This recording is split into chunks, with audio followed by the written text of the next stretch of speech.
Hi guys, thanks for joining me today. I'm Marilyn.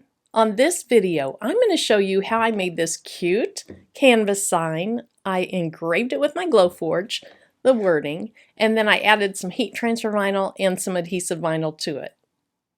I'm going to go ahead and change the camera view so I can show you some of the details. Now this is just a cute little birthday present for my mother-in-law. She recently bought a house about 15 to 20 miles from us, and we have been working on it like crazy, doing so much to the interior. And so one day she had everybody that was there helping stand up against the laundry room wall, and she marked our heights, kind of like what she used to do with her kids when they were little. Notice I'm the shortest here. And at one time she even said she wanted to frame around that and not paint that part of the wall. Well, we went ahead and painted it, but I took a picture of it. I engraved what it showed on the wall, and then I cut out some sunflowers with my Cricut because she loves yellow and her laundry room is going to have some sunflower curtains.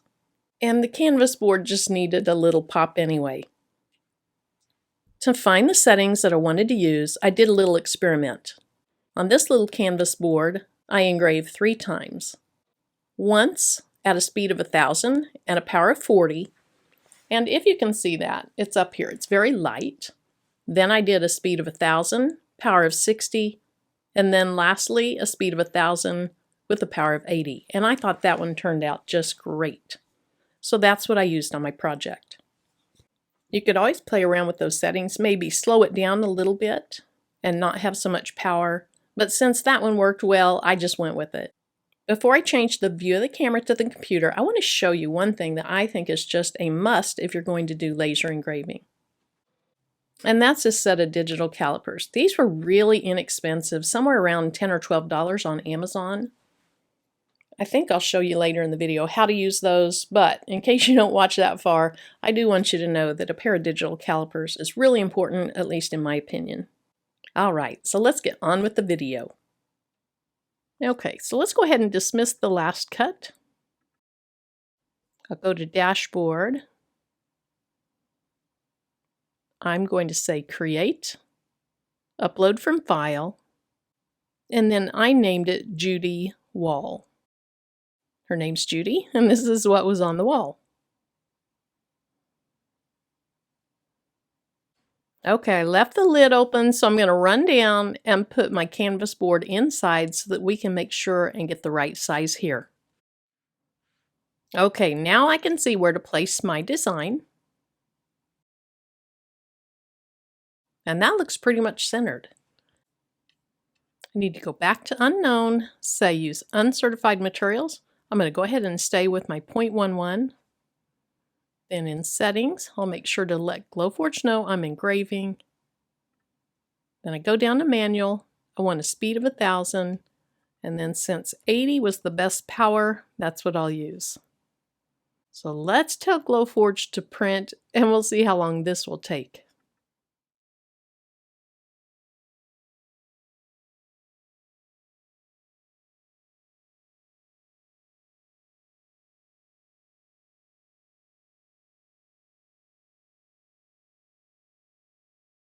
Now here's the project so far, and I don't think I showed you these calipers in use. You close them all the way, and if it says anything other than 0, you click on the yellow button to zero them out. Then you just put them up against whatever you're using and push them together. And that's how I came up with the 0.11 inches thick.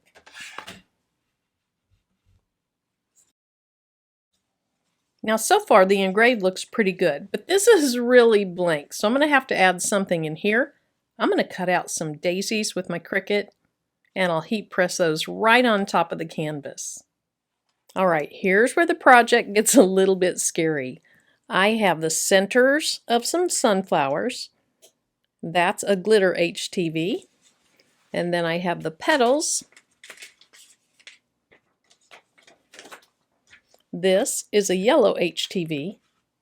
And then there's the outline of the petals in a black. This is just adhesive vinyl. So I hope this goes well mixing these together because they're going to be on top of each other. Let's just go ahead and see. I have the silicone mat underneath my panel. I don't want a regular heat press mat that gives too much. Now I'm going to start with this glitter piece right here. I'm going to heat it at 310 degrees for 10 seconds. I really just want to tack it down. Okay, so let me take a look at this.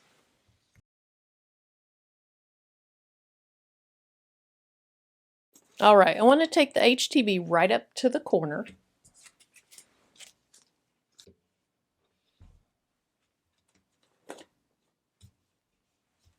All right, let's go ahead and try this out.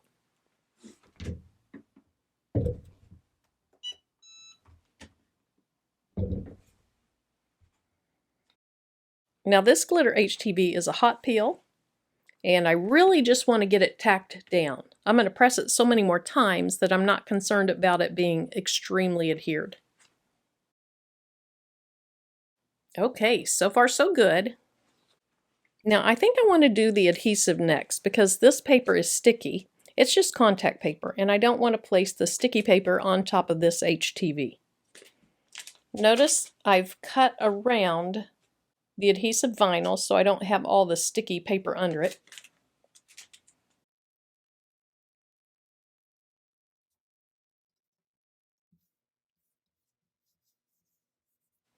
Now I don't even need to heat this down. I'm just going to place it down. Once I put my HTV on top, it'll add heat to that, and that'll make it bond to the canvas even better.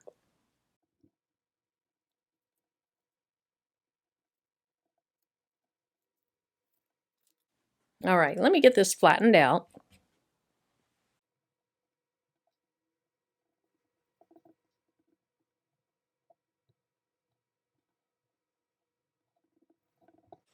Now I think I'll go ahead and put maybe 5 seconds on that just to give it a nice stick.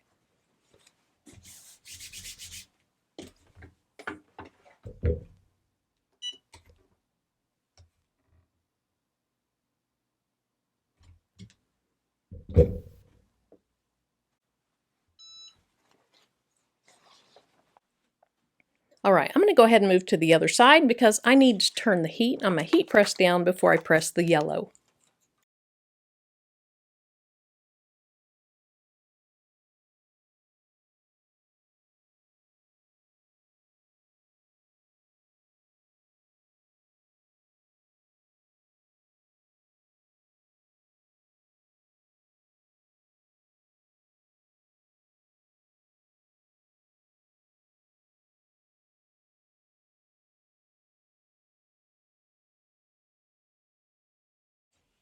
Then if I push with my thumb, ooh, that's hot. It kind of gives it the texture of the canvas. It really pushes it down onto the canvas, so it just kind of melts in with it. Okay, now here's the step I'm a little bit nervous about. Hopefully my black stays stuck down when I add my yellow.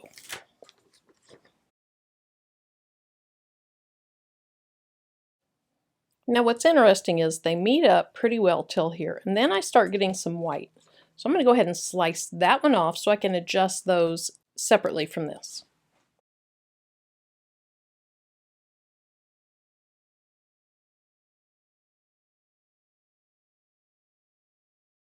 Now this HTV can be between 285 and 305 for 10 to 15 seconds, and it says it's a hot cold, and it says it's a hot peel or a cold peel. So I'm going to go ahead and start with 10 seconds.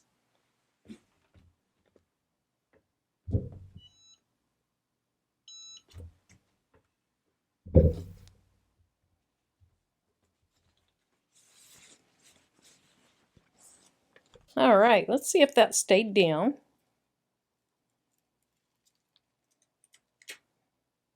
All right, not so well. Oh my goodness. Okay, let me get that off.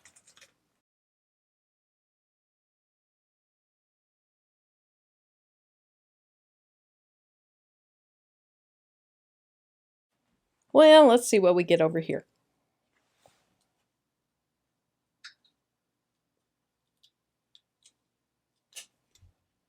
All right, that wants to come up like my last one did. so I'm going to give it some more time.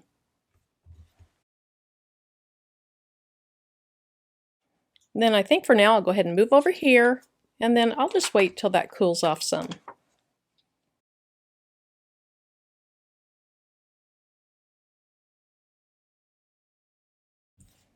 Okay, looks like this side came together just a little bit better.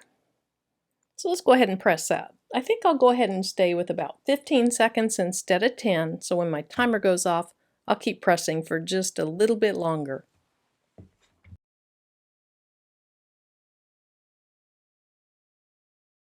Okay, I think my heat press was on this, so I'll go ahead and wait just a little bit longer for that. I'm going to have to go back and cut these 3 out, and then I'll add them just on top.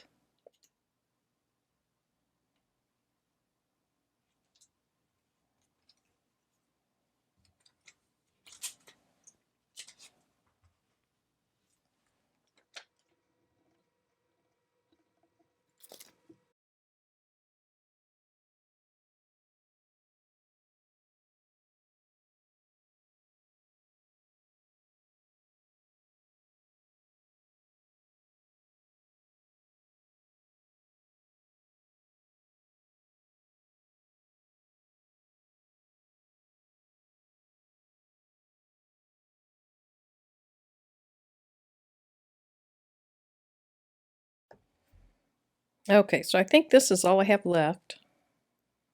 Now, if you have a traditional heat press, I think this would have been a little easier in that, but this still looks really cute.